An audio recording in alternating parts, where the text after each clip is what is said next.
Bem, bem-vindos ao programa do Francisco Batista. Eu já não fazia isto há algum tempo, este formato assim de entrevistas, mas eu quando conheci aqui o Pedro, achei que tivemos uma conversa bastante longa e eu achei que muita gente podia beneficiar daquilo que o Pedro tem para dizer, então pronto, convidei-o para um episódio especial. Queria também só dizer que eu publicitei no Instagram que ia falar contigo e recebi muitas perguntas e uma forma que eu arranjei de organizar isto foi hoje fazer só sobre a perspectiva do candidato, quem está à procura, e um dia talvez fazer da perspectiva da empresa e dos recursos humanos, portanto, para saberem que o que vão ouvir é tudo a perspectiva da procura de emprego e de posicionamento no mercado de trabalho. Pedro, muito obrigado. Obrigado pelo convite. Podes-te apresentar aqui a quem? Às poucas pessoas que não te conhecem. Não, deve haver muitas, de certeza.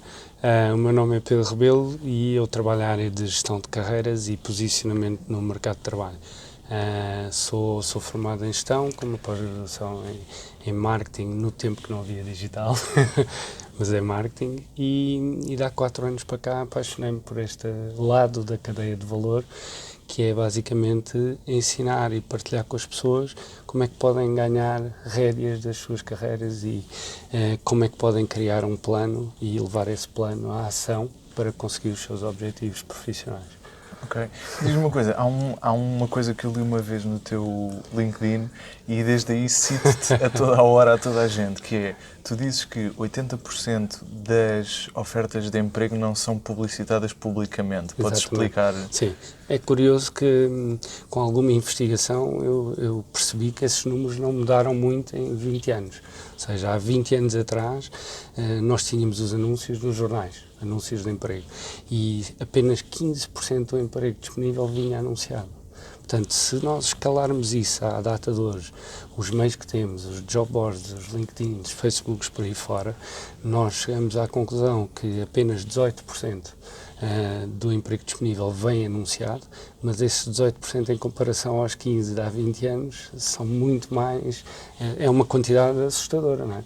E isso acaba por criar um efeito de ilusão ao candidato, porque o candidato, a primeira coisa que faz é ir ao mercado, não é? Ir responder aos anúncios, quando as melhores oportunidades não estão nos anúncios, é onde está o ruído do mercado. Ok. Então, o que é que uma pessoa pode fazer para descobrir aquilo que não é, aquilo que não está à tona d'água? Não é fácil, ou seja, eu acho que não sei se posso começar por aí, um dos maiores erros que as pessoas cometem quando vão para o mercado é não ter um plano. É como tu ires fazer uma viagem sem destino, sem planear nada, sem onde é que vais parar, onde é que vais comer, o que é que vais conhecer. E atiram-se logo de caras para o mercado. E esse eu acho que é o erro que leva depois a uma data de outros erros. E perceber como é que o processo de recrutamento funciona. Porque o processo de recrutamento, como no marketing, como nas vendas, tem um funil. Okay. E tem uma cadeia de valor, e essa cadeia de valor, quando for entendida e quando é entendida pelo candidato, ele posiciona-se no sítio certo, ou seja, o anúncio é a última coisa do funil de recrutamento, o anúncio e receber candidaturas. O que é que isso faz? Agora, só para contextualizar quem não é de marketing, pode explicar o que é um funil, o conceito de funil? Sim, hoje o funil mudou muito, não é? E é engraçado porque ao fim de décadas continuamos a falar disto. Hoje o funil é um bocadinho mais baseado na atualidade, nos meios que temos, e é um bocadinho, primeiro a atração, o delight e o engage, não é? Resumindo assim em 3 fases. As empresas fazem isso. Em que, por exemplo, entram 1000 pessoas na primeira fase, se passarem 50% é 5% e assim sucessivamente, e há um drop-down. Há um drop-down até fazer o engagement, não é? Vem desde as leads por aí fora. Nós, enquanto candidatos, perdemos perspectiva, ou seja, nós já fomos decisores ou já tivemos que recrutar para nós e percebemos que a cadeia de valor, quando temos que recrutar para as nossas equipas, a primeira coisa que fazemos não é colocar um anúncio, é pensar quem é que nos pode referenciar a alguém, ou se alguém que já conhece a nossa realidade enquanto dinâmica de equipa, negócio, produto e serviços, pode nos dar uma referência qualificada. Porque ninguém nos referencia uma pessoa se não acredita que aquela pessoa vai encaixar no todo, não é? Na dinâmica, na estratégia, na própria equipa. E quando chega aos anúncios, o processo já começou há 1 mês, 2 meses e às vezes até há mais. Portanto, o anúncio num funil de recrutamento é a 6ª etapa. Portanto, a primeira etapa começa no decisor. E se tu reparares, muitas vezes, enquanto candidatos, interpretamos o decisor como um recrutador ou diretor de recursos humanos ou diretora de recursos humanos. E, de facto, não, porque é preciso contextualizar. Recursos humanos em Portugal é algo muito operacional administrativo, não é? É um prestador de serviço interno para as organizações. O decisor é o owner, o stakeholder daquela necessidade. Ok. Tem uma diretor de marketing. Diretor de marketing, diretor comercial, o CFO, eventualmente até poderá ser a direção da RH, não é? Mas primeiro o que ele vai pensar é no top of mind se lembra de alguém que pode ocupar aquela necessidade. Se não, vai perguntar a quem? Vai perguntar à sua equipa. Hoje tu vês as grandes empresas estão cada vez mais a apostar na mais-valia que é os seus colaboradores serem todos recrutadores. Pois. Não é? Quando falamos hoje de employer branding, de criar uma cultura que as pessoas gostem de lá estar, não é? E tenham autonomia, flexibilidade, essas pessoas são os melhores recrutadores. Não é o recrutador que tem a função de recrutador e muito menos o recrutador externo. Não, são os colaboradores. Okay. Se o colaborador está bem, gosta do negócio, gosta da dinâmica da equipa, identifica-se com o líder, ele vai recomendar. Portanto, e às vezes a recomendação é tão natural que acontece o oposto, que é, não há uma necessidade, mas eu digo ao líder, olha, tens que conhecer esta pessoa, pá, vais adorar, vais ver que é um fit para uma necessidade futura.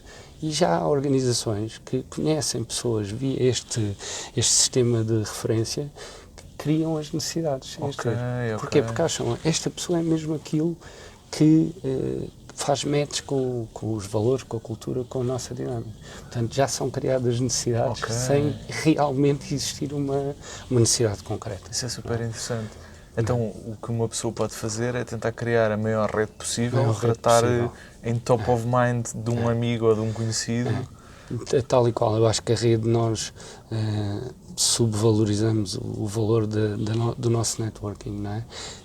E lá está, é a ilusão, é como um mágico, não é? Antes de nós ficarmos fascinados, ele está-nos a distrair para nós não vermos. É um bocadinho, o mercado funciona assim, os anúncios são muita distração. Eu lembro-me em 2007, quando fui para uma multinacional francesa, que adorei trabalhar lá, nós tínhamos objetivos para fazer 10 entrevistas por semana. Era o mínimo que tínhamos de fazer. E o que nos diziam é, nós fazemos entrevistas não é porque existe uma necessidade, é por brand awareness, ou seja, tu vês anúncios a saírem todos os dias e o que te fica na cabeça é, esta empresa recruta muito, então deixa-me enviar o meu CV. Não é? Por outro lado, a segunda razão era ter sempre uma pool ativa de candidatos, mesmo não tendo oportunidades. E a última, e se calhar menos importante para a empresa, são as oportunidades reais. Portanto, nós somos iludidos por este... Mas temos essa perspectiva, porque já estivemos nas organizações e estamos nas organizações. Então, eu tenho aqui uma pergunta de uma pessoa que enviou no Instagram, que aproveito para te fazer já, que é, então há anúncios de emprego para vagas que não existem? Sim. E isso tem que ficar, sobretudo, eu acho que as empresas de recrutamento abusam disso, não é? Para bases de dados, para efeitos até comerciais, não é? Tu vês empresas de recrutamento que pelo tipo de recrutamento que fazem, às vezes colocam funções de direção de RH, direção comercial, direção disto. E, efetivamente não fazem esses processos, mas recolhem dados para bases de dados e para contactos comerciais. Portanto, é preciso, aquela interpretação que eu te dei da multinacional onde eu estive, é preciso transpô-la quando nós somos candidatos e temos a perspectiva do candidato. Ou seja, uma pessoa não se deve candidatar sem verificar antes se o anúncio é real, se a oportunidade é real. E como é que se pode fazer isso? Pode-se fazer de várias maneiras. Repara, a nossa pressa é pegar tu, quando queres mudar ou quando sais por uma reestruturação, o que for, tu vais logo olhar para os anúncios e tu pensas, eu tenho o perfil, então deixa-me lá enviar o meu CV. que acontece? Isto acontece repetidamente em quantidade e nós damos muito valor ao CV, mas quando estamos a enviar repetidamente, estamos a retirar valor à nossa proposta de valor. Ok. Porque o mercado, o que está a ver do outro lado é: esta pessoa está desesperada à procura de emprego. Esta pessoa está a enviar CVs em quantidade. Não é? Portanto, o meu conselho aí é: ok, a oportunidade parece interessante e faz fit com o vosso perfil, mas espera lá, qual é a empresa? Então, é a empresa A. Quem é o owner, ou quem poderá ser o owner deste processo? É fulano B. Então, vamos contactar esta pessoa, não é? E pedir mais informações. Okay. Não é candidatar-nos. Olha, eu gostava de saber, Francisco, gostava de saber mais informações acerca desta oportunidade para decidir se faz sentido para mim ser o próximo passo. Também parece ser um bocado difícil, fazemos difíceis. Mas nós fazemos isso com produtos e serviços. Não é? E somos bombardeados no dia-a-dia por campanhas de marketing que criam esse efeito de escassez, por um lado, não é? Porque um processo de recrutamento é muito difícil, demora imenso tempo, okay? E há uma perspectiva que não nos podemos esquecer, que é: eu envio o meu CV porque eu acho que tenho o perfil e que faz fit, não é? Esta é a minha primeira tarefa. A minha primeira expectativa é: se eu enviei, se faço fit, eu espero que eles me chamem. Mas a primeira tarefa do lado de lá não é chamar ninguém. É eliminar. É eliminar, porque recebem o meu CV mais 1000. Portanto, e o decisor, quando pede aos recursos humanos para fazer um processo, ou uma empresa de recrutamento, não quer saber se foram 1000 candidaturas. Ele quer é entrevistar 3 ou 4. Não é? E os critérios de eliminação são muito subjetivos. Porque o recrutador tipicamente tem contacto com os RH e não com o decisor. Não é? O recrutamento típico em Portugal assenta muito em enviar CVs sem antes fazer o filtro. Ok. Não é?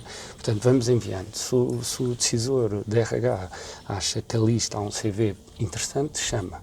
Entrevista RH primeiro. Não é? O filtro de RH, quer queiramos, quer não, já vai enviesado.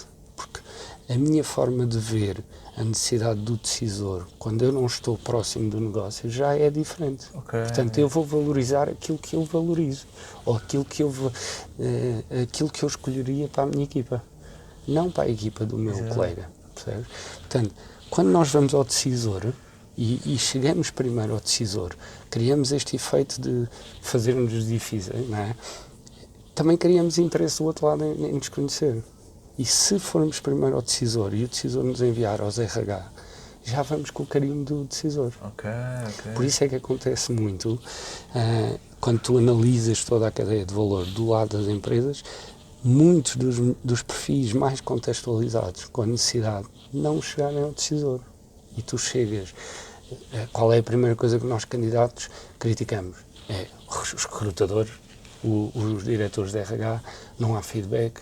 Não, é impossível haver o feedback que nós gostaríamos que existisse quando recebemos 1000 CVs. Pois. 1000 para uma, 1000 para outra, 1000 para outra. Isto escala, é impossível. Mesmo com toda a tecnologia do mundo. Então, por exemplo, na prática, eu vou usar um exemplo concreto. Alguém vê um anúncio de emprego de marketing, o que podia fazer era encontrar o diretor de marketing no LinkedIn ou descobrir o e-mail dele. Sim. E enviar um e-mail ou uma mensagem no LinkedIn a saber mais. Saber mais informações. Ok. Nunca... Isso é uma grande dica. E repara, eu recebo em média 600 mensagens por semana no LinkedIn. Eu invisto muito tempo na rede, portanto eu respondo às pessoas e faço questão de responder. Mas as pessoas o candidato adota um comportamento submisso, que é: eu invito, eu digo-te o meu historial, tenho todos os skills que tu procuras, contrata-me. Okay. É aquilo que em inglês se chama o job beggar, o pedinte de emprego. Okay? Isto existe muito, porque nós é que precisamos, nós não procuramos emprego se não temos necessidade. Não é? Ninguém nos ensinou a procurar emprego, continuamos a não ter pessoas que nos ensinem como é que funciona. E sei que eu achei que falar contigo hoje ia ser útil para tanta gente, a sério. Não, eu espero que sim, já sabes que eu gosto sempre de ajudar. Mas tu tens aquele comportamento de todos os empregos que consegui foi porque alguém me falou da oportunidade, alguém me referenciou para o decisor e por aí fora. Se tu fizeres um inquérito a 100 pessoas, a maior parte delas vai-te dizer isto, seja de que geração for. Não é? Portanto, quando te vês na necessidade de ir para o mercado e procurar, tu não sabes. Tu Pois, cais facilmente na armadilha. Não é? E esqueces que o mercado não é só gerido por quem recruta, é gerido por quem procura. Ok. É aqui uma relação de forças, não é? E nós damos toda a força à empresa, toda a força ao lado de lá. E adotamos um compromisso de eu preciso, tenho necessidade, tenho o perfil, contrata-me. Não é? O que faz com que toda a nossa comunicação assenta em experiência, passado, e não proposta de valor que eu levo àquela organização. Ok. E as mensagens, tu vês isso, que é a pessoa com vida completamente descaracterizada, não é? sem uma mensagem, sem nada, e depois, assim que aceitas, conta a vida toda e envia o CV. Um dos exercícios giros que eu faço com os meus clientes é, a primeira coisa que definimos é não enviam CVs a não ser que seja pedido. Ok. Não é? Okay? Porquê? Porque isto destaca-se logo. Então, lá, a pessoa não se está a vender. Eu dou um exemplo simples que é quando à noite vão bater à porta de casa a vender mel, nós, Vodafone, quem é que abre a porta e deixa entrar em casa? Praticamente ninguém, para não estar aqui a dizer ninguém. Mas se no dia seguinte tu precisares de algum desses serviços, tu sabes a quem ligar, onde ir e qual é que queres. Percebes? É a mesma coisa. Portanto, a relação nas redes sociais não pode ser de vendedor, mas de estimular o comprador. Pois. Percebes? É completamente diferente. E primeiro até saber se a outra pessoa tem algum problema, alguma necessidade, Exatamente. antes de sequer de oferecermos aquilo que temos para vender. Exatamente. É. E é como eu te disse, todos os dias fazem isso connosco. Não é? Sim. Quando vais ao supermercado comprar, sei lá, uma Gillette, tu sabes a marca que queres, tu sabes o corredor, a prateleira, chegas lá, pões no cesto, pagas, não é? E é um bocadinho criar este mesmo funil que todos os dias criam connosco. Exato. É. Eu, depois de ler isso, que dos 80%, tornei-me muito mais consciente e comecei a reparar da quantidade de vezes num trabalho em que as pessoas dizem, preciso de contratar não sei quem, olha, conheces alguém que faça a área comercial? E a maior parte das vezes é informal isso, não é? Completamente, é a hora do almoço. Casual, exatamente, um café. Exato. As pessoas têm muita tendência de dizer, olha, eu vi que está a recrutar muito, gostava de conversar um pouco consigo, envie-lhe o meu CV. Não, percebam, hoje não há razão nenhuma para não personalizarmos e customizarmos e individualizarmos. Se eu sei que aquele decisor é uma pessoa que tem interesses mais do marketing, do digital, pratica um desporto que até comunica nas redes sociais, se eu encontro pontos em comum é muito mais fácil chegar a ele. Exato. A questão vai bater àquilo que eu disse no início, que é, nós vamos para o mercado sem um plano. E queremos logo a ação. Porque há aquela ansiedade de Exatamente. Quando uma pessoa precisa, dispara para todo lado, não é? Exatamente. Precisa. Eu tive um caso desesperante em que a pessoa num ano enviou 900 currículos, todos personalizados. Teve 12 respostas negativas. Okay? Porque as pessoas, lá está. 12 negativas e o resto não responderam. Não teve resposta. Portanto, isto é o panorama geral. Porque, o que eu aqui gosto de focar é, nós damos muita importância às ferramentas. Mas a ferramenta não serve nada se tu não tiveres consciência da tua proposta de valor. Porque não vais conseguir comunicá-las e replicar em qualquer ferramenta. Vais fazer um CV porque te dizem que há um modelo ideal, não é? Que é tipo dos maiores disparates que se ouve, ou então vais enviar mensagens e ligar-te no LinkedIn indiscriminadamente. Pois. Até a tua rede, a forma como tu constróis a rede, tem que ser de acordo com os teus objetivos e com o teu plano. Não é? Tem que ser estratégico. Não é a tendência no LinkedIn, por exemplo, vamos logo convidar todos os recrutadores e os recursos humanos. Mas o que é que a outra pessoa está, qual é o sinal que estamos a dar? Se eu estou a ligar-me a recrutadores, a vários, porque eu vou vendo, não é? Eu estou a dizer que estou à procura de emprego. Okay. Não é? Então eu vou ver, mesmo que vá ver o perfil da pessoa e vejo que a pessoa ainda está a trabalhar. Ou está a trabalhar há 4 meses. Alguma coisa corre mal. Okay. Ou corre mal na empresa ou corre mal na pessoa. Isso são tudo sinais que para alguém... São tudo sinais, são para tudo alertas. Exatamente. Ok. E estes alertas nós damos constantemente enquanto candidatos de forma inconsciente. Porquê? Porque não pensamos, não paramos para... Mas afinal, o que é que eu tenho a dar ao mercado? O que é que eu posso levar para qualquer organização? Qual é fazeres uma análise SWOT tua, não é? Minha proposta Estava de valor. a pensar nisso, exato. Já agora dá um contexto para quem não é de marketing, o que é uma análise SWOT? Sim, é pensar quais são as minhas forças, quais são os meus skills e competências no geral e quais são aqueles que são transferíveis, os que não são transferíveis, porque isto é mais importante do que às vezes pensamos. Tu vês uma pessoa que está há 10 anos na indústria farmacêutica ou na banca, não é? Tipicamente vai procurar na zona de conforto. Não pensa como comunicar as suas competências de forma transversal a outros setores, que até poderiam ser muito mais interessantes para a pessoa. Não, vamos logo à zona de conforto. E essa análise SWOT é muito importante até para o futuro. Porquê? Porque tu, imagina, pensas numa competência, estratégia de marketing, não é? Não és tão forte como tu gostarias. Eu peço às pessoas para autoavaliarem essas competências e pedirem a outros que avaliem. Que é o mais difícil, não é? Temos essa self-awareness. Exatamente. Imagina que tu avalias em estratégia de marketing de 0 a 10, 6. Então, vamos pensar também o que é que tu podes fazer para a frente. Se aquilo é fundamental para o teu futuro, para a tua carreira profissional, o que é que tu podes fazer para subir este 6? E até onde é que podes ir? Portanto, é mesmo dar às pessoas as ferramentas para elas terem essa autoconsciência, esse self-awareness que tu falaste, que eu acho que deve ser o primeiro passo, antes sequer de pensar nos CVs, LinkedIns, por aí fora, para depois pensarem a carreira a longo prazo. Não no sentido de entrar numa empresa e ficar lá a vida toda, não é? Felizmente já não existe isso, mas no sentido de, ok, eu vou conseguir o próximo desafio, mas vou-me manter posicionado e ativamente alerta em relação ao mercado.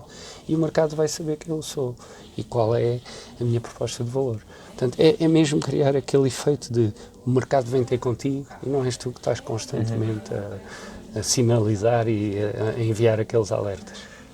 Eu, quando soube esta coisa dos 80%, foi uma das razões pelas quais comecei a expor mais com os vídeos, porque pensei, quanto mais pessoas eu conhecer, mais pessoas vão estar na condição de me sugerir a alguém. É verdade. E pronto, e ainda bem que estou-se a dizer isso, porque reforça... Não, é verdade. E repara uma coisa, uma das coisas que eu ouço muito é mas eu não gosto de me vender, não sei me vender. Nós vendemos-nos todos os dias, não é? Mesmo que achemos que não estamos a fazê-lo. Portanto, vender não tem que ser necessariamente ser vendedor, não é? Mas tens que ter essa consciência do teu valor, porque senão a comunicação que tu vais ser, por exemplo, numa situação de entrevista, tu não vais conseguir comunicar. Pois. Porque há uma distância grande, e às vezes nós não nos apercebemos disso, entre aquilo que é a nossa autoperceção do nosso valor, não é? E a forma como comunicamos pode não estar a ser percebida ou entendida pelo decisor ou pela pessoa que está do outro lado. E depois há aquele sentimento de frustração de, ok, eu tenho perfil, eu sei que sou bom, não estou a ter resposta do mercado, se calhar eu é que estou enganado, se calhar afinal não sou assim tão bom. E as pessoas acabam por deitar-se abaixo elas próprias porque acham que o mercado não está a dar o feedback que estavam à espera. E o erro na comunicação parte de nós. Okay? Mas é difícil, esse self-awareness é difícil. Porque a tentação é ir logo ao mercado. Pedro, e o que é que é gestão de carreira e de que forma é que uma pessoa pode ser estratégica nessa gestão? Por exemplo, o objetivo de alguém é ser diretor comercial da empresa X. O que é que uma pessoa pode fazer para... Que passo é que pode tomar para atingir esse objetivo? Ok. Olha, eu acho que primeiro tem que começar por... se começamos muito novos, temos que perceber que nós ainda não sabemos bem o que é que queremos. Não é? Tu podes saber eventualmente o que não queres, mas é à medida que vais experimentando, sobretudo os primeiros 5 anos, depois de sair da faculdade, eu acho que tem que ser muito experimentar para ver se eu gosto mais da área A, da área B, onde é que eu estou a levar mais valor e onde é que me estão a dar mais valor, não é? Nós temos um bocadinho o conceito que nos foi passado pelos pais, pelos avós, que é, não, tu começas ali, eu lembro-me quando comecei no piso 1 de um banco e a progressão de carreira era chegar ao último piso, não é? Portanto, era assim que nos diziam. Mas agora não, eu acho que há espaço para experimentar, para perceber onde é que é o nosso lugar, não é? Nós não temos um lugar já marcado à nascença, e experimentar e depois poder, sim, a partir daí decidir, ok, o meu caminho é por aqui ou é por ali e até onde é que eu posso chegar e criar um plano. mas sempre com a ideia de que o plano não vai ser uma linha reta, nunca. Okay? Eu costumo dizer que a nossa carreira é como o monitor cardíaco. Né? Se está flat, é mau sinal. Ok. Não há carreira possível. A nossa carreira, quer seja numa empresa só ou em várias empresas, tem sempre altos e baixos. Né? Nós achamos, hoje fala-se muito de felicidade no trabalho. Felicidade no trabalho não temos que estar sempre felizes, porque no fim do dia é trabalho. Não é? E tens é que ter um trabalho que te preencha, não é? Que te dê algum propósito também. E sintas isso no dia a dia. Mas vais ter dias maus, vais ter dias bons, como em tudo. Portanto, não interpretar esse plano de uma forma muito rigorosa. O que é a gestão de carreiras? Deixa-me perguntar também, mas também faz parte identificar as lacunas que estavas a dizer há bocado que é preciso, claro, ou seja, claro. Para ser diretor comercial daquela empresa eu preciso ser muito bom em X, portanto vou suprir claramente, essas lacunas em mim. Claramente, e pensar que todos os dias podemos suprir essas lacunas de várias formas, não é? Uma das formas que eu adoro para crescer e aprender mais é a leitura. Por exemplo, eu acho que a leitura de diferentes áreas dá-nos muitos inputs e preenche-nos muitas lacunas. Mas seja formação mais tradicional, online, eu acho que temos que estar sempre conscientes disso. Mas lá está, se não há self-awareness, tu não te preocupas com isso, vais-te preocupar quando sentires necessidade de o fazer. Exato. E aí, se calhar, perdeste tempo para trás que podias ter aproveitado. No mercado tu tens duas óticas completamente diferentes de gestão de carreiras, não é? Até diria três. Uma mais tradicional, que é aquela que tu entregas à empresa a gestão da tua carreira, portanto, que é tradicional porque é aquilo que nos foi passado nas últimas décadas. Uma mais moderna, e que eu sou defensor, que é tu tomares as rédeas da tua própria carreira, e sendo que a carreira não tem que ser necessariamente numa empresa, a ótica hoje de carreira é muito mais projetos do que propriamente uma função em que tu vais subindo, por exemplo, de comercial a diretor comercial. Não é? Algumas empresas já estão a fazer, a promover a carreira lateral, não é? Lateral ou até híbrida, pessoas, sei lá, de RH irem para marketing para financeiro e rodarem nas diferentes funções. E depois há uma terceira ótica que é muito divulgada por também empresas que fazem gestão de carreiras, que é, não, a gestão de carreiras é uma questão de quantidade. Se tu tens necessidade de mudar, tu envias, lá está, os CVs em quantidade, candidatas, contactas massivamente decisores e é como uma metralhadora. Um dos tiros há de fazer sangue, basicamente. Pronto. Eu vejo a carreira numa ótica de sniper. Okay? O sniper dá um tiro, dá 2 tiros, 3 tiros, mas tem toda uma preparação, todo um plano antes, que também faz face aos imprevistos. Não é? Porque todos nós vamos ter imprevistos na carreira. Eu costumo dizer, em momentos em que eu achava que tomei a melhor decisão para a minha carreira naquele momento, vim a descobrir rapidamente que foi a pior decisão que tomei. Quer dizer, portanto, o plano pode contemplar imprevistos, até porque nós depois somos maus na gestão de expectativas, não é? Nós achamos que vai ser muito bom, porque fomos atrás mais da percepção do que da realidade, e depois eu ouço muito aquele discurso de estou lá há 3 meses, venderam-me o sonho, disseram-me que era isto, mas afinal, e eu costumo dizer, venderam, mas tu compraste. Ok. Né? Sim, Só um vendedor ou um Exato. comprador.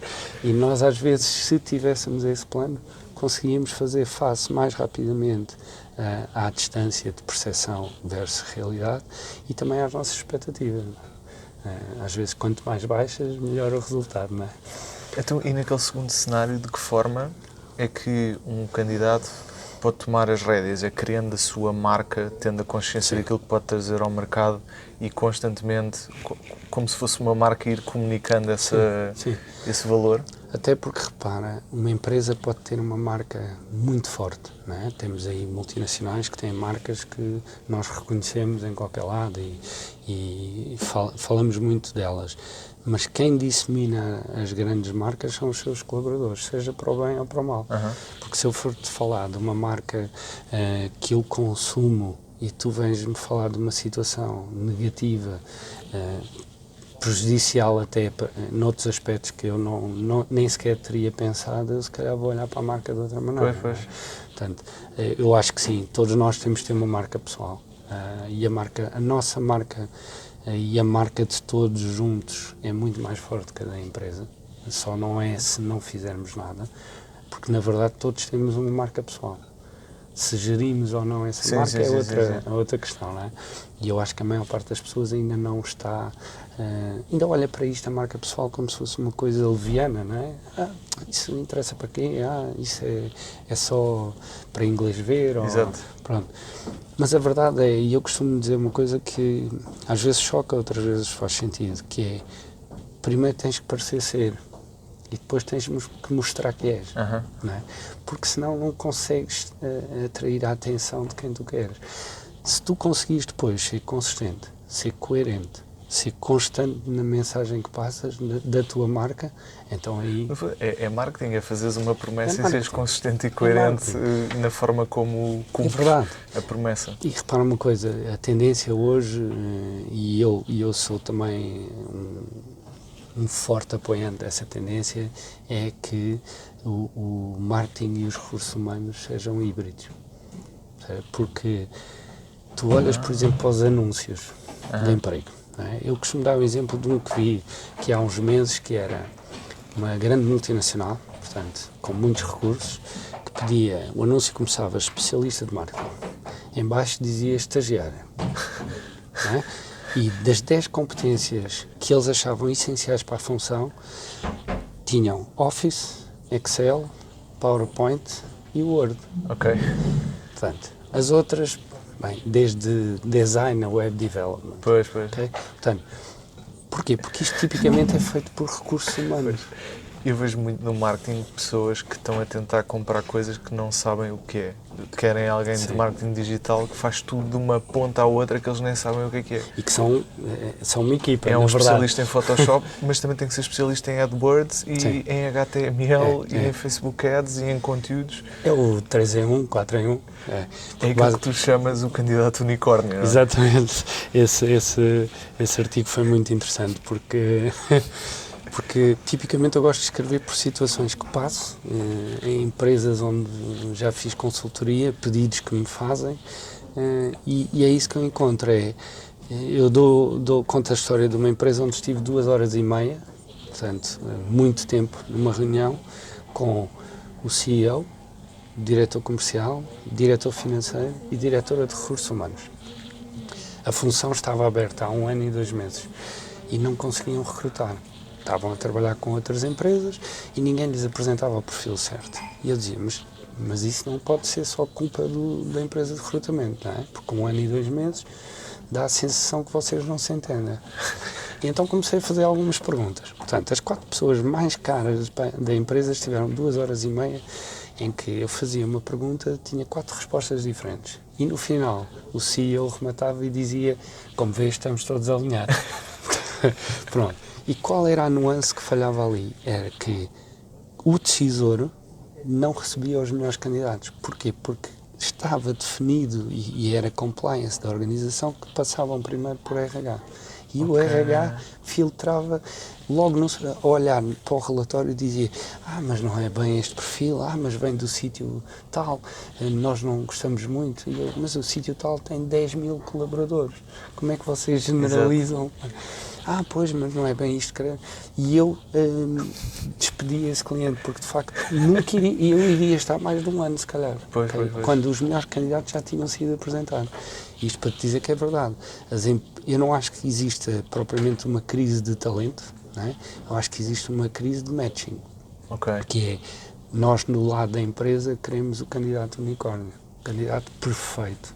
Não existe. Vai ter sempre tem 25 anos e 20 de experiência. Exatamente, e fala 5 línguas. Exato. Mas não existe esse candidato, não é? Nós não...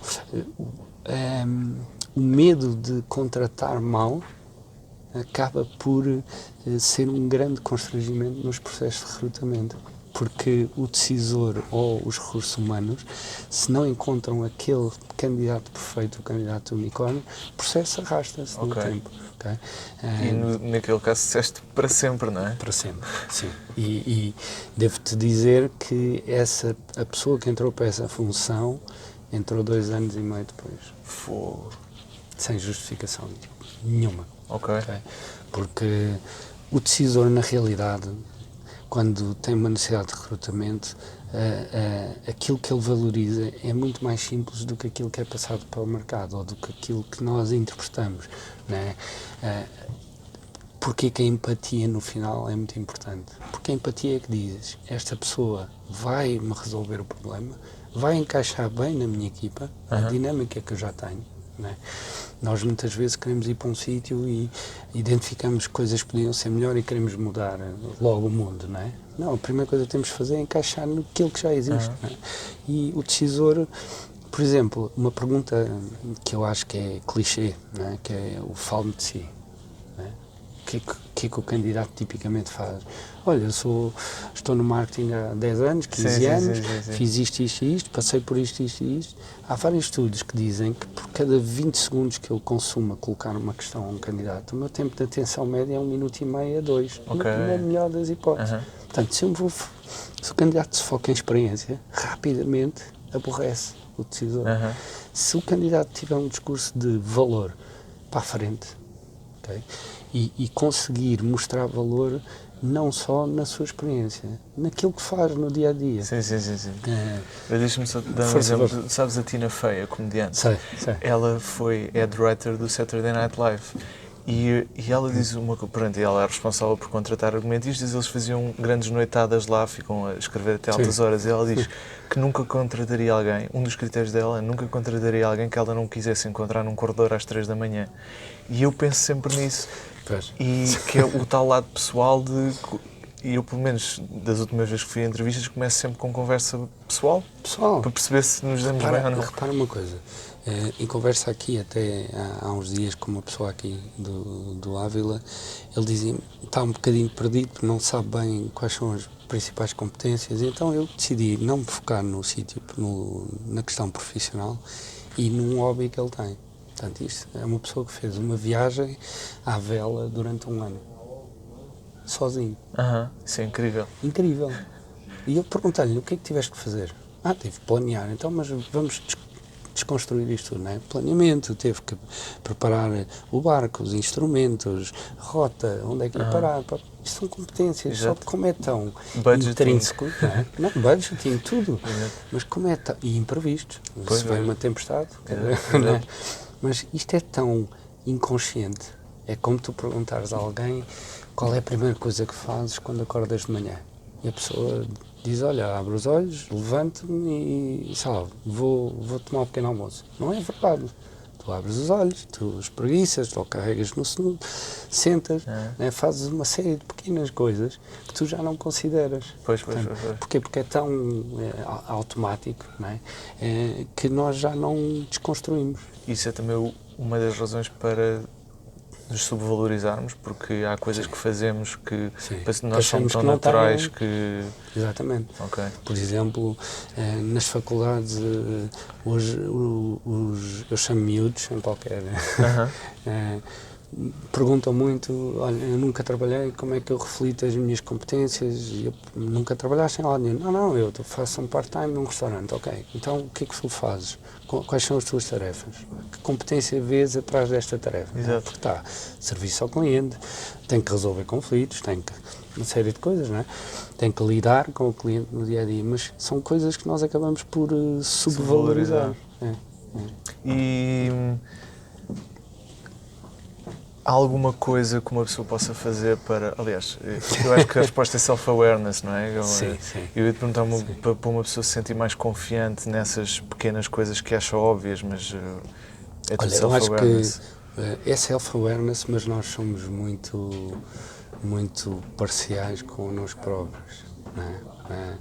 Eu costumo dizer que sim, a metodologia que eu uso é muito interessante e é muito sólida, mas aquilo que que faz o clique não é eu dizer vá para a esquerda ou vá para a direita, é eu questionar e fazer questões que a pessoa não faz ela própria, não é? Porque nós somos muito maus a dialogar connosco. E que coisa que seriam umas boas perguntas para pessoas fazerem elas próprias? Olha, por exemplo, a questão das competências é muito importante, porque nós, de facto, não conseguimos escrever. Né? Se calhar escrevemos 3, 4, 5 competências, quando na verdade temos 30, 40, 50.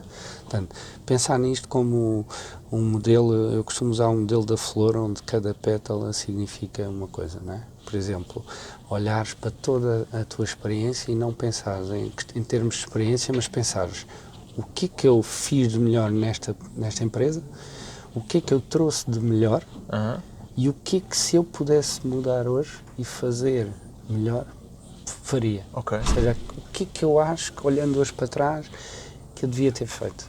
E isso é super interessante, porque nos dá uma perspectiva do que é que podemos oferecer aos outros e do que é que podemos aprender para solucionar em nós próprios. Exatamente.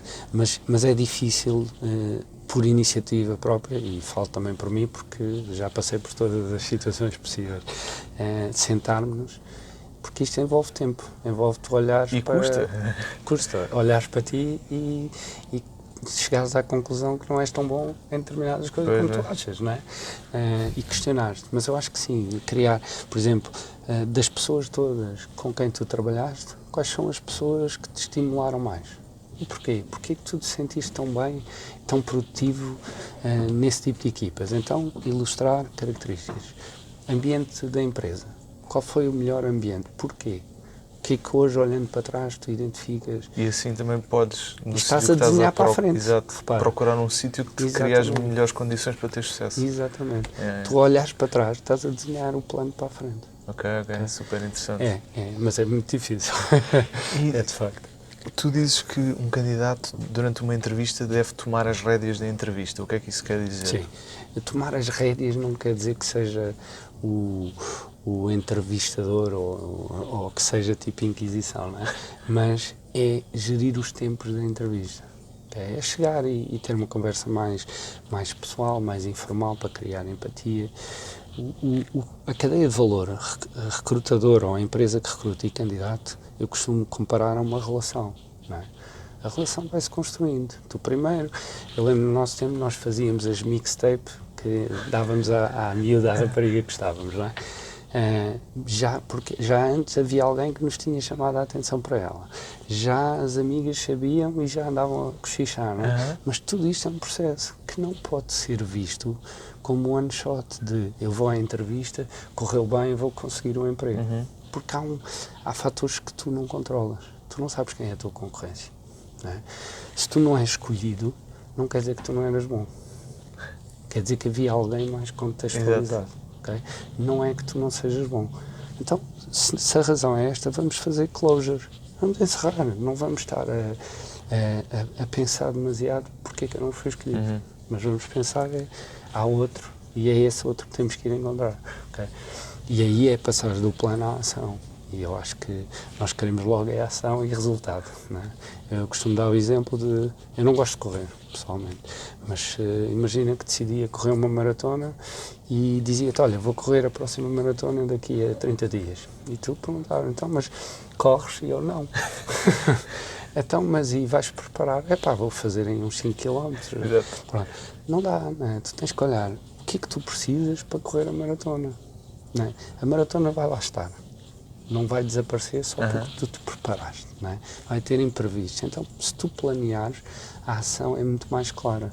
O foco no tipo de empresas, no tipo de decisores, no tipo de pessoas que estão na equipa, tu hoje consegues usar o LinkedIn para mapear estruturas de empresas.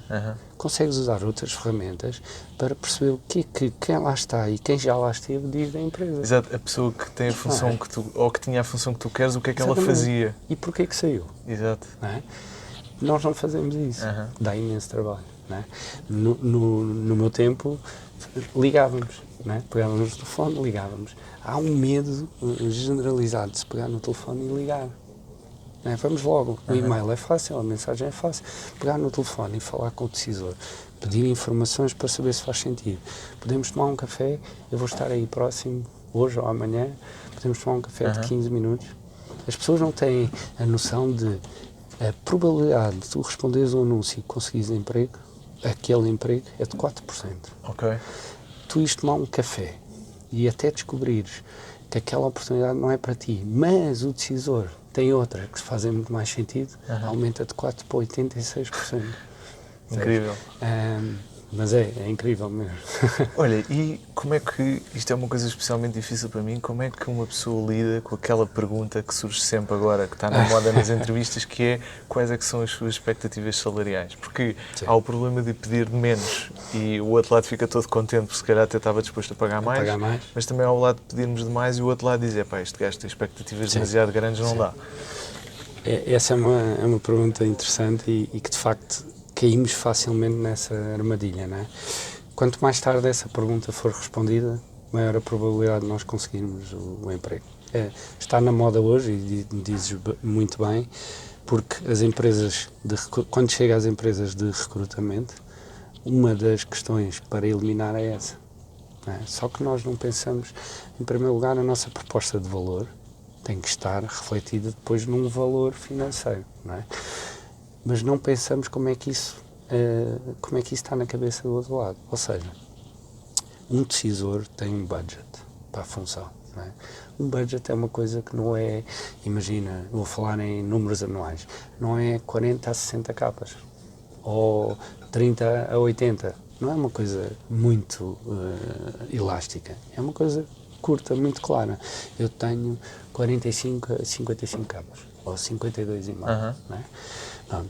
Nós, quando pensamos na nossa proposta de valor e refletimos isso em salário, temos a tendência de cair logo na armadilha sem ter a informação, porque tu estás na primeira fase em que tu tens praticamente zero informação da função e estás a entregar o jogo, não é? Estás a entregar os teus trunfos, o teu valor do nada. Porquê? Porque tens o tal comportamento mais submisso. A faca e o queijo está do outro lado. Não é verdade. Porque se tu tiveres clara a tua proposta de valor, tu sabes refleti-la em salário. E repara num pormenor que é um por maior. Quando nos perguntam isso, nós não refletimos num budget. Nós dizemos aquilo que nos cai líquido na conta. Valor líquido. Porque é aquilo que vemos na conta a cair todos os meses. Então a resposta devia ser o valor bruto anual? É termos um budget. E estrategicamente, não só não responder sem teres a informação toda. Ou seja, adiar as respostas é preciso pensar ou mais informação? Dizer mesmo, acho que não faz sentido falar de valores nesta fase porque ainda não tenho informação, não conheci a equipa, não conheci a organização no todo, não é? E falar o mais tarde possível. Ou seja, continuar a criar relação até o momento da venda. Nutrir a relação. Okay? Porque a venda é só à frente, não é aqui na primeira fase. Okay? E depois pensar num budget anual bruto e que, comparativamente com o budget que o decisor tem, o ideal é que o nosso valor mínimo esteja próximo do valor máximo do decisor. Porque se o decisor tem um budget de 45 a 52 e o teu budget é de 52 a 60, é de 50 a 60, tu tens capacidade de negociá-lo. E nós entregamos logo o euro. Mas como é que sabes qual é que é? Nós consegues, em várias ferramentas, saber salários por funções. Estudos salariais eu não me fiaria muito porque são estudos demasiado abrangentes, não é? Mas consegues saber isso. Consegues saber isso falando com quem já lá esteve, não é? E com quem já lá está, mas que é de outra área. Portanto, tens que procurar essa informação, tens que, às vezes, carafunchar um bocadinho, não é? Mas quanto mais informação tens, melhor tu estás para enquadrar depois com todo o processo. Eu no ano passado fiz isto e por acaso funcionou, se calhar não funciona em mais nenhuma empresa, mas ao fim de 3 entrevistas em que me fazem esta pergunta, eu pensei, já não me voltam a apanhar nesta.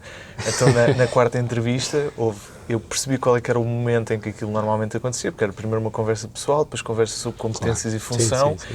E no momento em que eu presinto que íamos chegar àquela fase, faço-lhe eu a pergunta, olha, quais é que são as vossas perspectivas salariais, expectativas para esta função? E a outra pessoa ficou super atrapalhada. Mas deu-me a mim... Mas isso é tomar a rédea.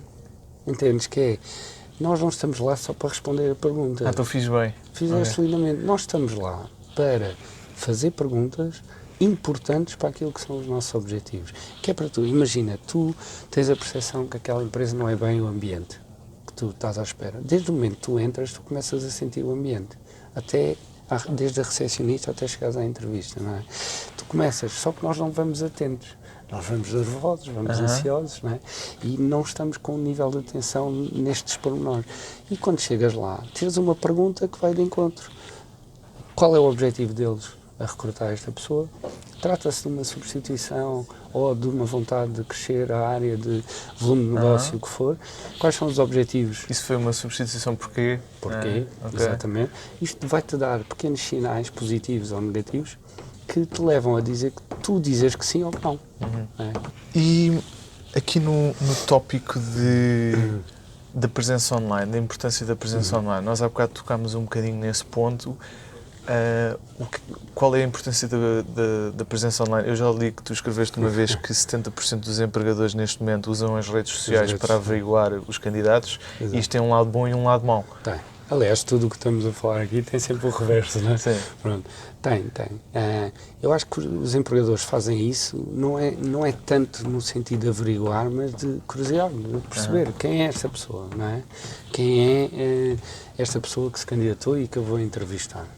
Às vezes nós também pomos malícia nessa questão sem necessidade nenhuma, não é? Mas seja para saber se esta pessoa é um psicopata que... Exatamente. Quer dizer, se eu vou ao LinkedIn pesquisar uma pessoa que me enviou e que eu marquei uma entrevista e vejo que a atividade diária no LinkedIn é trollar, não é? É só falar mal de tudo e mais alguma coisa. É um sinal para mim, eu se calhar na entrevista vou averiguar determinados pormenores ou variáveis que eu não estava a considerar, não é? Mas todos nós fazemos isso, todos nós vamos. E se as respostas são, se têm respeito pelas outras pessoas, etc. Ou seja, toda a presença de uma pessoa online vai-se refletir naquilo que, no fundo, é a marca. E mostra se é congruente, se é coerente, se é consistente. Exato. Nós, repara, o LinkedIn continua a ser muito utilizado para procurar emprego. Porque é assim que nós percebemos o LinkedIn. Mas a verdade é que o LinkedIn é uma rede social, não é? Digital, e que só culmina verdadeiramente quando tu passas do digital para a vida real, não é? Para aquilo que na brincadeira costumamos chamar o on life, não é? Porque até lá nós estamos sempre a ver a percepção, não é? Parece ser bom, não é? Quando conhecemos é que percebemos fogo. Que giro, é mesmo aquilo que mostra é aquilo que é, não é? Como se costuma dizer. Mas as pessoas usam com essa função e objetivo de procurar emprego. Se tu reparares, mesmo que consigam um emprego, depois já não usam o LinkedIn. Exato. Não é? Já não precisam. Não se estão a preparar para a próxima vez que possam vir a precisar, não é? E é isso que no que se trata da presença online, eu estimulo muito pequenos hábitos que, de facto, criem uma presença coerente, consistente, mas que fica, que continua a fazer eco, mesmo que consiga o objetivo. Portanto, uma pessoa, por exemplo, expor os seus interesses naquela área profissional. Interagir com pessoas com interesses semelhantes, ou interesses até diferentes. Uma curiosidade em relação ao mercado de emprego é que nas redes sociais, tipicamente, quem nunca usou o LinkedIn e vai usar para procurar emprego, vai se ligar aos seus melhores contactos. Aos 100 mais próximos, aos 200 mais próximos. E a forma como as redes sociais estão construídas, as melhores oportunidades estão nas pessoas que nós não conhecemos. Pois. Portanto, nas 100, das 100, das 100, das 100. E nós, tipicamente, ficamos, ou porque foi nosso cliente, ou foi nosso colega, ou porque é amigo, e esquecemos que essas pessoas têm os mesmos interesses, conhecem as mesmas pessoas, e que o mar de oportunidades está lá fora. Que é desconfortável, sim, não é? Sim. Nós sempre nos ensinaram, não sei se ainda és desse tempo, a não falar com estranhos, não é? Sim. Mas eu gosto de ir a eventos de networking e conhecer pessoas novas, porque é lá a questão. Pois. As que eu já conheço já sabem o que eu faço, não é? Já de alguma forma referenciam, mas as novas é que estão interesses novos e coisas interessantes. E as pessoas têm receio, às vezes, disso, não é? É um bocadinho cultural, se calhar.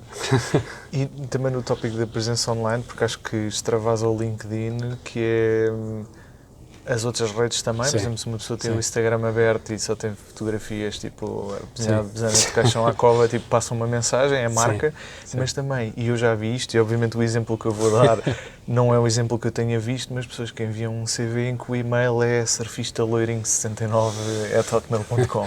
Pois, ou só loirinho. Sim, de facto, são pequenas incongruências e pequenos pormenores que põem o outro lado a duvidar, a questionar a coerência ou até a integridade, às vezes, sem nos conhecer. Exato. Porque, repara, a presença online, os CVs, todas as ferramentas que nós utilizamos não são para conseguir um emprego, são para conseguir uma conversa com a pessoa. Mas nós estamos tão focados em conseguir um emprego que esquecemos tudo aquilo, até o Facebook. Não é? Facebook, a minha geração está-se a afastar muito do Facebook, não é? E as novas também já se começa a ver, mas no Facebook, por ser visto como uma rede pessoal, não é? Nós sempre fizemos essa distinção, a LinkedIn é profissional, o Facebook é pessoal, nós não estamos tanto no Facebook ou colocamos coisas menos profissionais, não é? Expomos-nos mais, e no LinkedIn só profissional. Mas do outro lado, se tu tiveres uma oportunidade que estás a ter dificuldade em recrutar, tu no Facebook metes para a tua comunidade mais próxima, para o teu círculo de influência, olha, estou a recrutar uma pessoa com este perfil assim, recomendam alguém? Ninguém te vai recomendar se achar que a pessoa não faz fit. E se tu reparares, as pessoas vão logo pôr tags nos comentários, tu podes ir ver o perfil da pessoa, podes falar por mensagem com a pessoa. No LinkedIn, por ser profissional, as pessoas não se expõem tanto. Ok. Portanto, muitas oportunidades até que aparecem no Facebook nem sequer chegam ao LinkedIn, porque ficam no círculo de influência. Dos amigos. Do amigo, do amigo do amigo, do conhecido do amigo, por aí fora. Exatamente. Certo? E o LinkedIn não. Como é profissional, não nos vamos expor, porque estamos a expor não só para a organização onde estamos, como para o mercado. Não é? Então, por exemplo, no LinkedIn também é, perante aquilo que estávamos a falar, completamente contraprodutivo as pessoas escreverem que estão à procura de uma nova oportunidade na bio. Sim. Ou isso, ou dizer desempregado, ou disponível. Quer dizer, o melhor candidato não é o candidato disponível. E nós acabamos por autorrotular-nos, não é? Se eu estou desempregado, é um estado temporário, não é? Não anula tudo o que eu sei, tudo o que eu fiz e tudo o que eu tenho para dar. Mas nós acabamos por... Desemprego é uma situação, obviamente, chata, não é? Desanimadora, cria muita frustração e ansiedade, e nós vamos lá para um desempregado. Mas do lado de lá, ninguém vai pesquisar por desempregados. Vai pesquisar pelas competências. Não é? Até tens hoje uma funcionalidade que tu consegues ver nas ocorrências que tu apareceste de pesquisa quais foram as palavras-chave que usaram. Não é? Então, se tu pões desempregado, tu não vais ser encontrado por quem potencialmente procura. Mas se tu fizeres o contrário e fores pesquisar desempregado, tu vais ter dezenas de milhares de ocorrências. Porquê? Porque as pessoas autorrotulam-se automaticamente. Eu, se sou um diretor comercial com experiência consolidada a gerir equipas, eu não deixo de o ser. Eu estou numa fase temporária da minha vida de transição. Exato. Mas não deixo de ser profissionalmente aquela pessoa. Mas nós acabamos por minar o nosso próprio posicionamento. Não é? É interessante. E quais é que dirias que são os 3 maiores erros? Já falámos que é o disparar em todas as direções. Exatamente. E os outros 2, os maiores erros que um candidato comete? É essa automática desvalorização do seu perfil, não é? Porque se eu ponho disponível, se ponho desempregado, o candidato mais apetecível para o recrutador é aquele que está a desenvolver um trabalho e não está à procura, não é? Mas que já está numa empresa A, B ou C a desenvolver o mesmo tipo de projetos e que já foi validado, alguém referenciou, pronto. Não é o que diz que está desempregado, porque tu tens sempre receio de contactar um desempregado. Porquê? Porque o desemprego pode ter sido por N razões. Exato. Por alguma razão há de ter sido, é aquilo que passa alguma pela que se calhar cabeça. é oculta, tu não vais nunca perceber num processo. Portanto, no LinkedIn há uma opção para quem procura emprego, que é os interesses de carreira, porque depois quem tem perfil de recrutador consegue ver se estás à procura ou disponível, não é? Então tem uma opção que quem procura emprego põe logo ativamente à procura. mesmo quando está empregado. E o que é que isso está a dizer? Está a dizer, para lá, este gajo não está satisfeito, está à procura, então se calhar é melhor ir ver outros candidatos. Mas tens lá outras opções, e uma delas que eu aconselho as pessoas a usarem é: não estou à procura, mas estou disponível para conversar e para ouvir projetos novos. Não é? E a pessoa redunda depois, que é põe candidatando-se ativamente e a seguir disponibilidade para começar, imediata. Pois. Se eu estou a dizer imediato é porque eu estou ansioso Desesperado. e qualquer coisa me serve, percebes? E isso reflete também, se tu analisares dados de quem responde aos anúncios no LinkedIn, é muito interessante. Normalmente, as pessoas que respondem mais aos anúncios estão em dois extremos opostos. Pessoas com muito mais experiência do que o anúncio pede, que já estão há muito tempo à procura e que às tantas já não se importam de dar 1, 2 passos, às vezes 3 atrás, só para entrar no mercado, e pessoas demasiado júniores em relação ao contexto da oportunidade. Porque é aquele pensamento que nós temos, que é normal quando somos mais novos: porque não? Vou tentar. Exato. Pode ser que diga, não é? Pode ser que me chamem. Portanto, tens dois extremos opostos. E é interessante analisar isso. Pedro, eu agora queria passar aqui algumas perguntas que me enviaram. Força, algumas delas acabámos por já responder na conversa, portanto eu não as vou fazer. Entretanto, eu tinha aqui o nome das pessoas que as enviaram, mas eu pensei que, como algumas se calhar demonstram alguma situação que a pessoa está a passar no local de trabalho, que é melhor não dizer o nome, portanto espero que não levem a mal eu não dizer os nomes, mas não vou dizer os nomes, mas pronto, obrigado por terem enviado as perguntas. Primeira pergunta: visto que muitas empresas só aceitam CVs, candidaturas por e-mail com CV, o que é que uma pessoa pode fazer para que o CV sobressaia? Olha, para já eu acho que ter um CV dele ou dela, okay? Não cair no que o mercado nos diz, que tem que haver um modelo, sei lá, Europass, ou um modelo XPTO, que é mágico. Não existem fórmulas mágicas. Esquecer o Europass. Esquecer essa fixação no modelo ideal, mas criar um modelo que reflita a sua marca, que reflita a sua proposta de valor. Eu costumo dizer, e aqui o mérito é do André Novaes de Paula, que uma vez disse: o CV é como nós acordarmos de manhã e escolhermos a roupa que vamos vestir. Não é? Somos nós que escolhemos, não há ninguém que escolhe por nós. Não é? E vai refletir o quê? O contexto do dia, com quem vamos estar, quem nós somos. Não vamos vestir uma roupa só para agradar ao lado de lá. Portanto, porque se a roupa que nós vestimos é autêntica, quem não nos chamar é porque não interessa. Exato. Quem nos chama é porque deu valor à nossa autenticidade. Portanto, aí eu acho que o mais personalizado, e se calhar até teres 3, 4 modelos diferentes para tipos de situações diferentes. Ok. Visto que isto é uma pessoa que pergunta, visto que andamos todos nas mesmas faculdades e sabemos mais ou menos todas as mesmas coisas, como é que uma pessoa se pode destacar dos outros? Olha, é um tema interessante e às vezes polémico. Eu costumo estar em muitas faculdades. Eu acho que aquilo que destaca e sobressai é a atitude da pessoa no processo. A atitude mostra o quanto tu queres e não o que precisas ou que necessitas. Eu tenho alguns sobrinhos e tenho acompanhado um deles que está no 3º ano no técnico, e ele faz por todos os anos ir bater às empresas e fazer um estágio de 2, 3 meses. Mas é a iniciativa dele, é a atitude. Lá está, o comportamento submisso faz também com que nós sejamos passivos, mas haja a percepção de que estamos ativos, porque estamos a enviar CVs. Não é? Mas ser ativo é diferente. Ser ativo é tu teres uma atitude, faça um plano que tu pensaste, pode correr mal, pode correr bem, e ires à guerra, ires lá. Não tens medo de ir bater à porta. É engraçado que o bater à porta das empresas ainda tem resultados fantásticos na procura de emprego. Okay? Ires cedo, ires de manhã, ainda hoje falávamos disso, ires bater à porta da empresa às 8h30, perguntares com quem é que podes falar, a quem é que podes deixar o teu CV, cruzares com alguém que tu conheças e está na empresa, tomares um café. Portanto, essa iniciativa, essa atitude, eu acho que faz toda a diferença. Porque é o que tu dizes, tiramos todos os mesmos cursos. aprendemos mais ou menos a mesma coisa.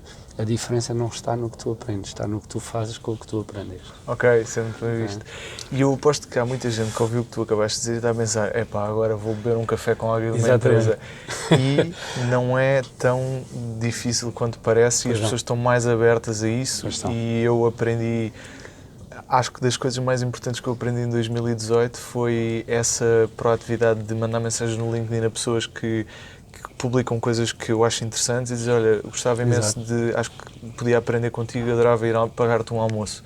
Exatamente. E as pessoas surpreendentemente aceitam. Respondem, porque tu estás, sem conhecer a pessoa, estás a valorizar a opinião dela e o input que te pode dar à tua carreira. É diferente tu dizeres, quero ir tomar um café para entregar o meu currículo ou para ver se tens oportunidades para mim, do que, olha, estou numa fase inicial da minha carreira, não sei se vou por aqui ou por aqui. E tenho-me apercebido pelas tuas publicações que poderias ser alguém que pode dar aqui um input. Posso-te convidar a almoçar, a tomar um café? As pessoas estão muito abertas. Pois estão. É impressionante. E eu acho que quem nos vai ouvir vai ficar surpreendido se começar a testar isto. Exato, exatamente. Foto no CV, sim ou não? Vai de encontro ao que eu disse. Eu acho que depende da foto, depende da marca da pessoa, depende do objetivo da pessoa. Há países em que não gostam, não é? E culturalmente não gostam até porque criam um bias, criam um viés no próprio processo, mas isso é uma coisa que consegues identificar a priori, que é, se tu investigares acerca da empresa, consegues perceber se isso faz a diferença ou não. Eu pessoalmente gosto de ver fotos no sentido de, se eu vou estar com a pessoa, eu vou identificá-la assim que ela aparecer. Não é teres uma foto de há 15 anos atrás, ou quando foste beber um copo, ou quando foste a um casamento, não é? Ou quando tinhas barba e agora não tens, ou ao contrário, e não faz sentido, não é? Não bate. Eu lembro-me agora de um CV que eu vi uma vez numa empresa onde eu estava, em que a pessoa em questão enviou uma fotografia super sexy. Eu já recebi fotografias com vestidos de casamento. Pois. Portanto, há de tudo, de facto. Eu acho que tem que, lá está, a marca tem que disseminar pelas ferramentas de uma forma coerente, okay? Seja na presença online, nas diferentes redes, seja no CV. E tem que ser uma coisa pessoal, personalizada e que faça sentido. O mestrado ainda serve como fator de diferenciação em Portugal? Não. Não no geral. Okay? Qualquer formação que... E eu sou adepto da formação contínua e faço formações, não no sentido de reforçar o que eu já sei, mas de complementar. Eu sou de gestão, fiz formação em marketing, fiz um mestrado executivo, quero fazer agora neurociência, parece que não tem nada a ver, mas tem, não é? E nós aqui somos muito levados a, eu vou tirar o curso, a licenciatura de Gestão de Recursos Humanos, fazer o mestrado de Recursos Humanos, fazer o doutoramento de Recursos Humanos, quer dizer, e acabamos por estar tão fechados naquele mundinho que não percebemos outras formas de complementar. Acho que numa fase inicial não é isso que nos vai fazer destacar, é como tu disse, tu podes ter um mestrado e ter um outro aluno que só tem licenciatura e ele destaca-se mais e preenche-me mais e a necessidade que eu tenho. Portanto, o que tu fazes com o que tu tens é que de facto vai destacar. Se formos pensar só assim isoladamente, a minha resposta é não. Ok. E o diploma, quer seja o mestrado ou licenciatura, ainda é muito valorizado em Portugal? Ainda é muito valorizado, apesar que depois tens aqui uma ambiguidade do mercado, que é por achar que há uma crise tão grande de talento, em vez de se calhar pensar na tal crise de matching, né? Já começam a recorrer, sobretudo em áreas mais técnicas, tecnológicas, a pessoas que não têm diploma, né? Mas de facto eu acho que é um bocado, é uma falsa questão, okay? Porque tu podes ser a pessoa ideal para o contexto que tu tens e ela não ter um diploma e ser muito mais produtiva e dar muito mais sangue, suor e lágrimas, não é? Porque de facto gosta daquilo, do que uma pessoa que se calhar tem uma licenciatura, duas pós-graduações, um doutoramento e não corresponde à tua necessidade. Não, analisar isto isoladamente eu acho que até pode ser perigoso depois. Ok. O LinkedIn vai substituir o CV? Eu acho que não. Eu acho que, apesar de eu ser um defensor ativo da utilização do LinkedIn, o que eu vejo é que as pessoas espalham muito o CV no LinkedIn, não é? Em vez de pensar no LinkedIn como rede social de interação, como a montra até chegar ao CV. Eu acho que ainda vamos usar o CV durante muitos anos, mas vai chegar uma altura em que nós vamos ser montra de nós próprios. Eu acho que quanto mais tecnologia há, maior é a necessidade de nós humanizarmos os processos e a tecnologia. Não é? Há muitas empresas que estão a dedicar muito budget no recrutamento à tecnologia. E eu acho que o problema não é a tecnologia, e é assim toda a experiência do recrutamento, que é uma questão humana. Não é? Tu podes ter a melhor tecnologia, se não usas de forma produtiva para humanizar até os próprios candidatos. Os candidatos o que vêm vão para a base de dados, não têm feedback, não há nada, não é? E não conseguem perceber porque é que não são chamados. Se tu conseguires criar uma experiência que começa na cultura da organização com os colaboradores, isso dissemina por todos. A questão, o grande entrave a isto, acho eu, é que não estamos a conseguir passar isto desde dos boards, do CEO, para os middle management, direções de primeira linha e disseminar para baixo. Okay? Quando o board não está completamente envolvido, isto não vai passar e vamos continuar a dizer que é a tecnologia que vai resolver os problemas todos, e não é. E porquê é que em anúncios publicados no LinkedIn há uma taxa tão baixa de respostas? Isto foi uma pessoa que me disse que candidatou-se a mais de 100 anúncios no LinkedIn e que recebeu 1 ou 2 respostas. Ok, tu começa logo por um problema que é a definição da descrição da necessidade no anúncio, não é? O caso que falámos há bocado do especialista de marketing.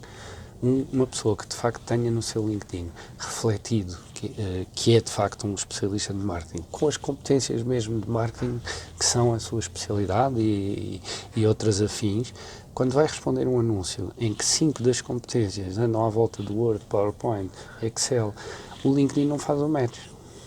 E então passas logo para os eliminados. Ok. É?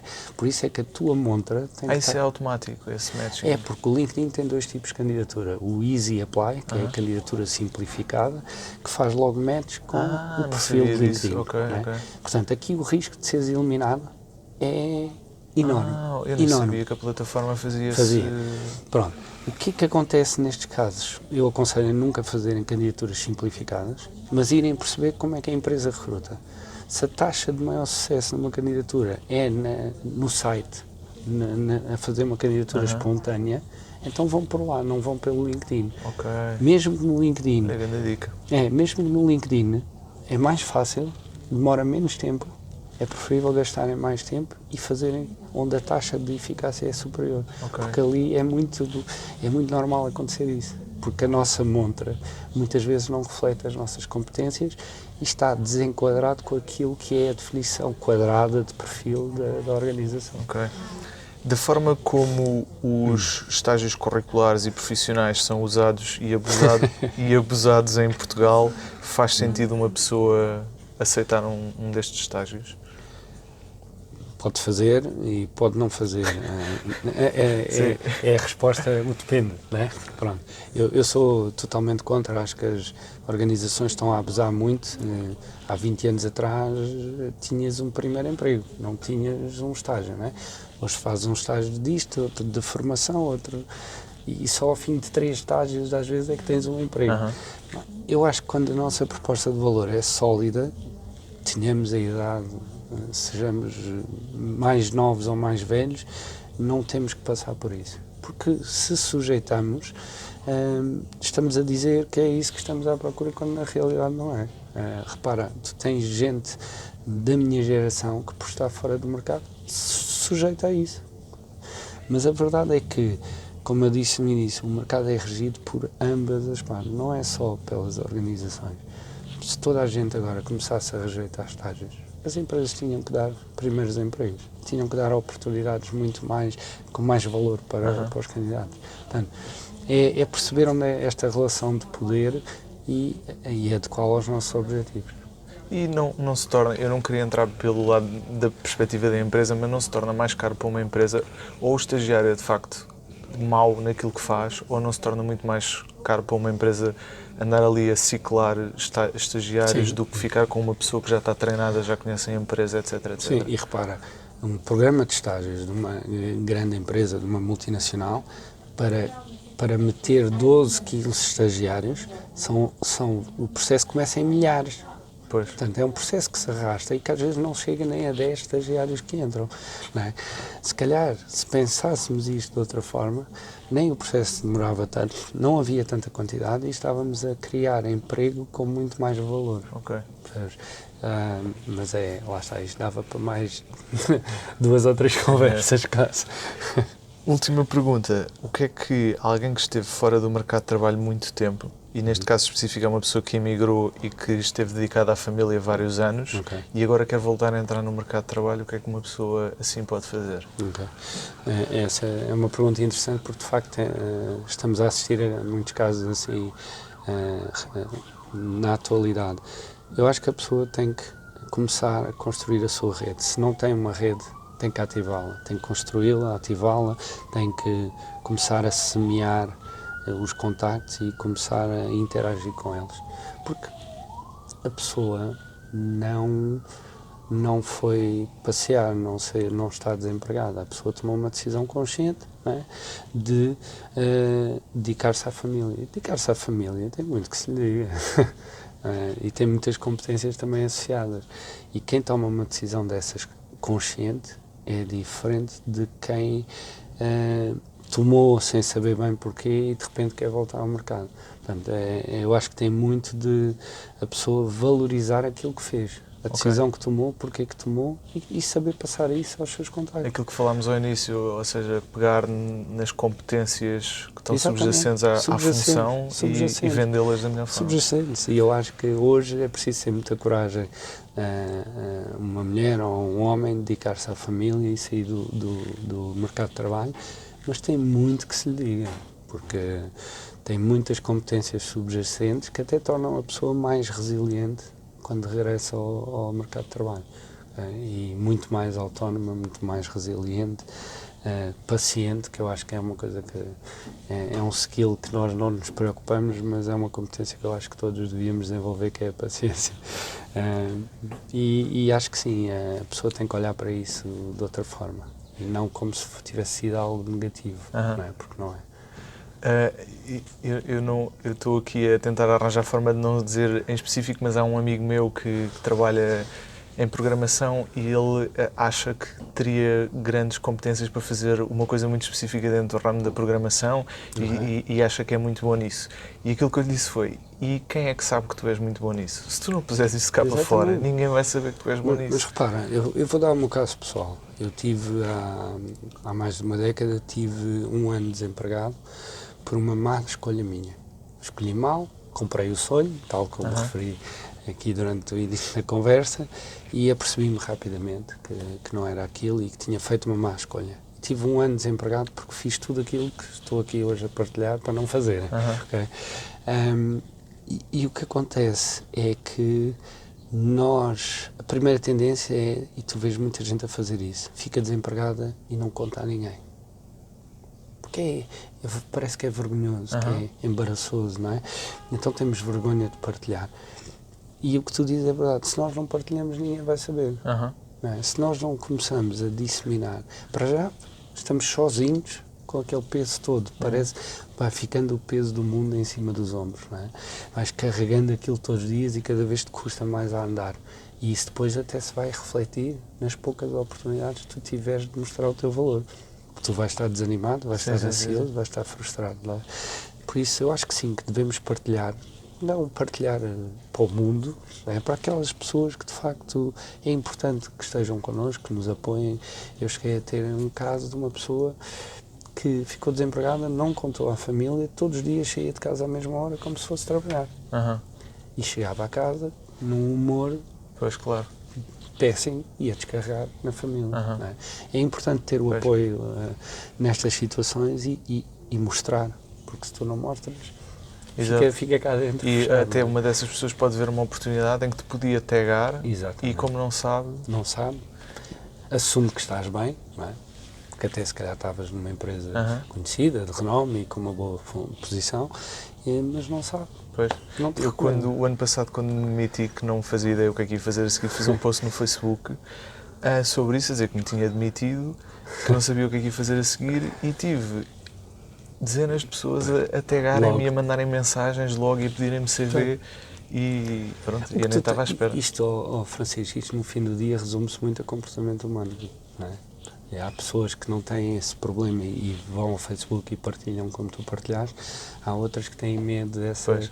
exposição e refugiam-se sozinhos a carregar o mundo às costas. Olha, Pedro, Olha, muito obrigado. Obrigado eu. E Eu acho obrigado que, a todos. bem, o pessoal tem aqui pérolas para... Pá, espero que sim. Estejam à vontade para me contactar Olha, nas redes adicionei o sociais. Pedro no LinkedIn e dúvidas enviem-lhe. Sim. Obrigado.